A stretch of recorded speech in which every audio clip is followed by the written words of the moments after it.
젠틀버스뿐만이란 무엇인가요? 라는 질문입니다. 저희가 병원을 2007년도에 신규 오픈을 했는데 2007년도에 개원하면서 기존의 분만법들은 일단은 미국에 대량 생산하는 그런 기초에서 우리나라에 들어온 의학 지식으로 인해서 한 방에 여러 산모들이 같이 진통을 겪다가 분만을 하게 되면 다른 장소로 옮겨서 분만하는 상황이 생겼죠. 그거는 돌이켜보면 산모에 대한 배려는 전혀 없었고 의료진은 굉장히 편해요. 산모나 환자를 관리하기는 편한 시스템이지만 개별적인 상황을 고려하지 않는 상황이 발생했죠. 그렇다 보니까 산모로서 대한 분만에 대한 요구들은 여러 가지가 많아지고 또 아빠는 분만에 전혀 참여하지를 못하고 배제되는 환경이었죠. 그렇죠. 아기가 태어나면 아기가 태어나는 순간을 같이 즐겁게 맞이하지도 못하고 태어난 아기를 그냥 단순히 얼굴만 확인하고 손발에 기형이 있나 정도만 확인하고 아기는 신생아실에 데려갔단 말이에요. 그래서 그런 분만 방법보다는 우리가 산모라면 환자가 아니고 행복한 가정을 만들어가는 하나의 과정이라고 봐요. 출산이. 그래서 그 출산 환경을 조금 더 좋게 해주면 태어난 아기한테도 좋을 것이고 가정을 만들어가는 산모나 아빠한테도 유익하다고 생각하죠. 네. 그래서 생각했던 게 우선은 가족 분만실이 절실히 필요했죠. 개인적인 공간은 어쨌든 다른 사람에게 방해받지 않는 공간이고 그러므로 인해서 내가 안전하다고 생각하고 안전하다고 생각하는 공간이라면 분만에 필요한 호르몬 옥시토신이라고 혹시 들어보셨나요? 네, 들어봤습니다. 옥시토신은 자궁 수축을 유발하고 자궁 수축이 잘 됨으로써 진통이 잘 발달되고 그러면서 출산에 이르는 시간이 단축되겠죠. 네. 이 옥시토신 호르몬이 줄어들고 그 다음에 옥시토신과 기량작용을 하는 스트레스 호르몬 코티졸 분비가 줄어들게 되는 거죠. 그래서 내가 안전하다는 방에서 분만하는 게 가장 중요하고 그 다음에 나를 가장 잘 지지하는 사람이 누구인가요? 남편이겠죠. 그렇죠, 당연히. 그렇죠. 남편이 분만에 동참을 함으로써 분만에 걸리는 시간이 단축되는 거죠. 그래서 보통 출산에 걸리는 시간이 한 8시간이나 9시간 정도가 소요된다면 옥시토신 분비가 활발하게 분비가 된다면 거기에 소요되는 시간이 한 3분의 2 정도로 줄어들겠죠. 또 남편보다 어떻게 보면 더 지지를 잘하는 사람은 친정어머니라고 그렇죠. 봐요. 친정어머니는 실제로 분만해본 경험도 있고 또 나에 대한 신랑보다는 오히려 더 잘한다고 볼 수도 있죠. 그렇죠. 그래서 친정어머니가 동참하는 것도 굉장히 좋죠.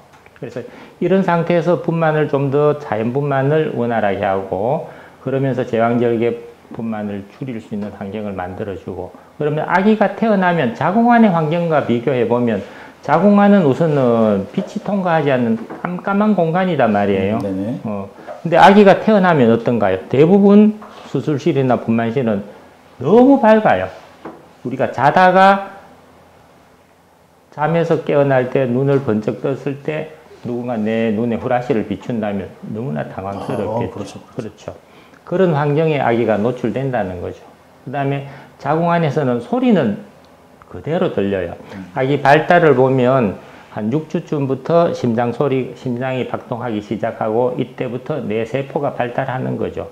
그러면서 뇌세포끼리 연결이 원활하게 이루어지고 그러면서 16주, 그러니까 수정하고 14주 정도 되면 소리가 들리기 시작해요. 우리는 아기가 태어나서 오감을 가지는 걸로 이때까지 생각을 했지만 모든 아기는 16주쯤이 되면은 소리가 들려요.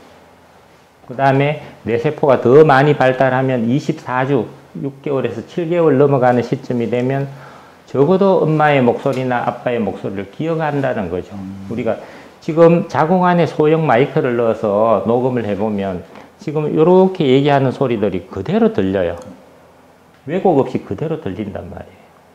그래서 태담을 많이 해라, 태교를 잘 하라는 것도 이런 이유 때문에서도 그렇고 그 다음에 자궁 안에 마이크를 넣어보면 또 들리는 소리가 엄마의 심장 소리 쿵쿵쿵쿵 하는 리듬의 엄마 심장 소리가 그대로 들리고 장이 꼬르륵꼬르륵 하는 소리도 우리가 그냥 이렇게 들으면 모르지만 귀를 갖다 댄다든지 청진기를 대면은 잘 들리잖아요. 아기는 이 소리를 늘 듣고 자라는 거죠. 그러니까 엄마의 소리를 그대로 듣고 엄마의 목소리, 아빠 목소리를 계속 듣고 자라니까 태어나서 갑작스런 환경의 변화보다는 아기가 늘 듣던 소리를 들려주는 게 훨씬 좋겠죠. 그래서 아기가 태어나면 의료진은 가급적 소리를 낮춰서 진행을 하고 엄마 목소리를 많이 들려주라 그러고 아빠 목소리를 들려주라 그러고 저희들은 이제 산전 교육을 하면서 아빠한테 노래를 많이 불러주라 그래요. 태담을 하라 그러면 대부분 아빠들이 쑥스러워서 잘 못하죠. 그렇죠, 그렇죠. 애기 있나요? 결혼을 하지 않았습니다. 안 했습니까? 그래서 대부분 아빠들한테 애기한테 태담을 좀 해주라 그러면 짱아야, 아빠야, 잘 있었어. 이 정도로 끝이 난단 말이에요. 네, 그렇죠. 하고 가만히 손만 대고 그렇죠. 그래서 잘 있었어? 예. 대답이 안 오는데 잘 있었어 하고 가만히 있는 거죠. 그래서 매일 노래를 불러준다든지 책을 읽어주라 그러면 잘해요. 그래서 아기가 태어나면 이대로 하면은 아기가 처음에는 조금 우는 소리를 내다가 아빠 목소리를 들으면 엄마 심장 소리를 들으면 굉장히 안정을 빨리 찾는 거죠. 그래서 젠틀버스는 우선은 아기가 태어나면 아기가 안전하다는 걸 확인한 후에 조명을 낮춰서 시각을 보호해주고 그다음에 의료진은 가급적이면 소리를 줄이고 엄마 목소리나 아빠 목소리를 많이 들려주라 그러죠. 그러면서 익숙한 환경을 만들어주고 탯줄을 자르는 시간도 좀 지연을 해서 자궁 안에서는 자가호흡을 못하고 엄마의 탯줄을 통해서 산소나 이산화탄소를 배출하고 하잖아요. 근데 태어나면 자기가 호흡을 시작하는 거죠. 네네. 이때까지 적응하는 동안은 탯줄을 조금 시간을 두고 자름으로써 더 잘 적응하도록 하는 거고 그 다음에 탯줄을 자르고 나서는 중력에 적응하는 바스도 하고 다시 엄마 배 위에 올려줘서 심장 소리도 듣고 또 엄마 젖을 물려보는 거죠. 보통 젖을 물리면 한 3cc 정도 모유가 나오지만 또 안 나오는 경우도 있단 말이에요. 이때는 모유를 먹는 게 목적이 아니고 엄마 냄새를 맡고 엄마 젖을 물므로써 엄마의 젖꼭지를 확인하는 거죠. 이게 남아있음으로 인해서 모유 수유도 훨씬 좋아지고 모유 수유 성공률이 높을 뿐만 아니라 아기하고의 애착 형성이 훨씬 좋아지죠. 애착은 나중에 아기가 자라면서 너무나 중요한 상황인데 보통 분리불안이 생기는 시기가 돌 전후로 해서 시작해서 18개월쯤 되면 피크를 이루고 한 24개월이나 36개월 되면 거의 없어지는데 이 분리불안조차도 애착 형성이 잘 된다면 훨씬 빨리 소멸되고 좋아지는 거죠. 알겠습니다.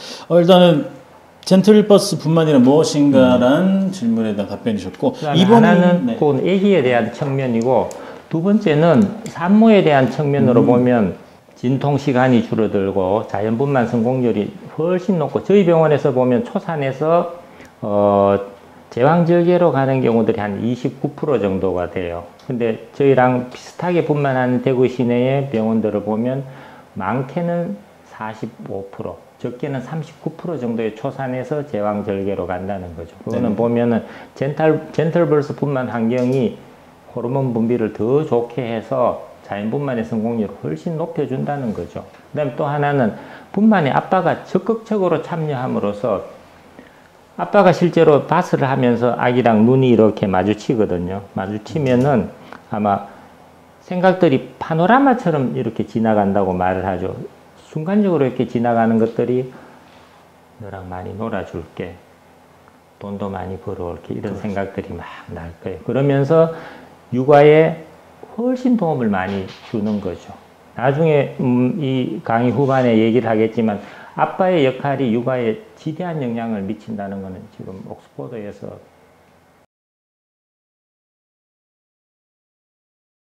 비용이 따로 발생하는지에 대해서 궁금하실 거라 생각이 듭니다.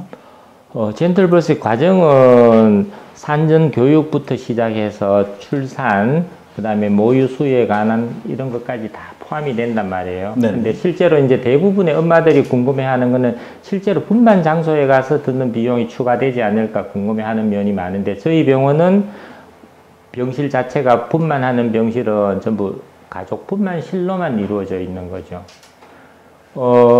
그 전에 기존 병원들은 가족 분만실과 일반 분만실이 같이 혼재하면서 산모들이 선택을 해서 하는 경우들이 많고 가족 분만실을 선택한다면 따로 비용이 추가되는 경우들이 많은데 저희들은 분만을 해보니까 어쨌든 가족 분만실이 필요하고 이걸로 인해서 젠틀벌스를 잘 할 수 있는 요건을 만들어주는 거니까 추가 비용은 들지는 않고 그 분만실에서 진통을 다 겪고 거기서 분만을 하고 어느 정도 회복을 하고 병실로 올라가는 거죠.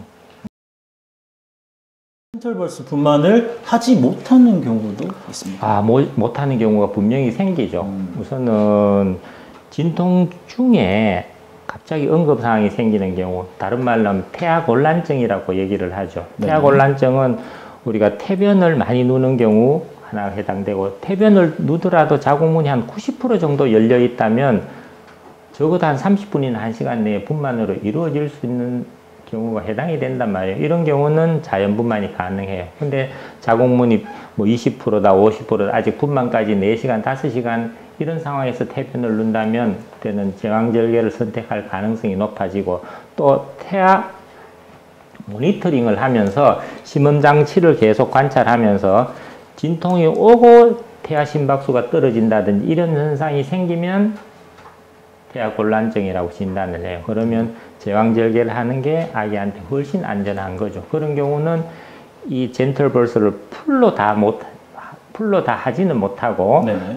출산 후에 중력에 적응한다는 거라든지, 아빠가 탯줄을 자르고 싶은 경우는 수술실에 들어와서 하지는 못하지만 탯줄의 일부는 자르고 바깥에서 그 정도만 부분적으로는 할 수 있는 거고, 그다음에 처음부터 이렇게 수술을 해야 되는 경우도 있지만 아기가 태어나서 건강하다고 생각했는데 태어나서 호흡을 또 잘 못하는 경우들이 가끔 생긴단 말이에요. 자궁 안에서는 아기가 늘 양수를 마시고 양수가 폐로도 가고 장으로도 가서 폐가 양수로 꽉 차 있는 현상인데, 태어나면 아기가 자기가 호흡해야 되는 상황이니까 아기가 울면서 보통 양수가 거의 배출이 되는데, 헛박과리나 일부에 양수가 남아 있으면서 산소 교환이 원활하게 이루어지지 않으면, 다른 말로 하면 산소 분압이 좀 떨어진단 말이에요. 이런 경우는 심장 박동도 빨라지고 호흡을 제대로 못한다면 다른 조치가 필요하겠죠. 이런 경우들은 젠틀벌스를 다 하지는 못하는 거죠. 그래서 신생아실에 빨리 데리고 와서 아기를 안전하게 조치하는 게 우선이겠죠. 갑자기 수술을 한다든지 또는 아기가 태어나서 예상치 못하게 다른 응급조치가 필요한 경우에는 젠틀벌스 전반적인 거는 다 하지 못한다는 거죠. 알겠습니다. 젠틀벌스 분만을 하지 못하는 경우가 있다는 점을 다시 한번 참고해 주시길 바라겠고요. 젠틀벌스 분만 시 무통은 어떤가요? 라는 질문입니다. 젠틀벌스의 선택사항 중에서도 분만에 대해서 개별화했다고 생각하시면 돼요. 나는 회원부 절개를 하지 않겠다. 그럼 회원부 절개에 대한 문제는 사실은 여러 가지 논란이 많지만, 동양인의 경우에서는 절개를 하지 않으면 회원부 손상 때문에 더 큰 불편감이 생겨서 대부분은 회원부 절개를 하고, 그다음에 관장이나 그다음에 제모 같은 경우도 어느 정도 선택사항은 이루어져 있고, 그다음에 무통에 대해서는 실제로 분만을 해보면 무통을 하고 안 하고, 그래 했을 때와 하지 않았을 때 산모의 만족도를 보면 무통을 했을 때가 훨씬 높다는 거죠. 근데 또 무통이 실제로 분만에 대한 영향을 보면 대부분은 무통을 하고 나서 분만까지 가는 시간이 조금 지연된다고는 봐요. 시간이 많지는 않지만 조금은 지연되는데, 어떤 경우들은 무통을 함으로써 회원부나 아니면 골반의 근육이나 이런 이완이 잘 돼서 분만이 조금 더 잘 진행되는 경우들도 있어요. 그래서 젠틀벌스를 하더라도 무통에 대해서는 원한다면 다 할 수 있는 거죠. 무통을 하는 시기는 보통 자궁문이 한 20%나 30% 정도 열렸을 때, 다른 말로 하면 분만이 본격적으로 진행이 됐을 때 시행하면 되고, 분만실에 있는 환자 경우에 실제로 회진을 돌아보면 무통을 하기 전이면 올라가서 이렇게 이제 여러 가지 몇 가지 질문해 보면 대답이 거의 없어요. 근데 무통을 한 후에 회진 돌아보면 산모들이 빵긋빵긋 웃어요. 그래서 개인적인 생각으로는 원한다면 하는 게 분만에 대한 고통을 줄여주고, 전반적인 분만에 관여되는 시간에 대한 거는 영향을 거의 미치지 않는다고 봐요.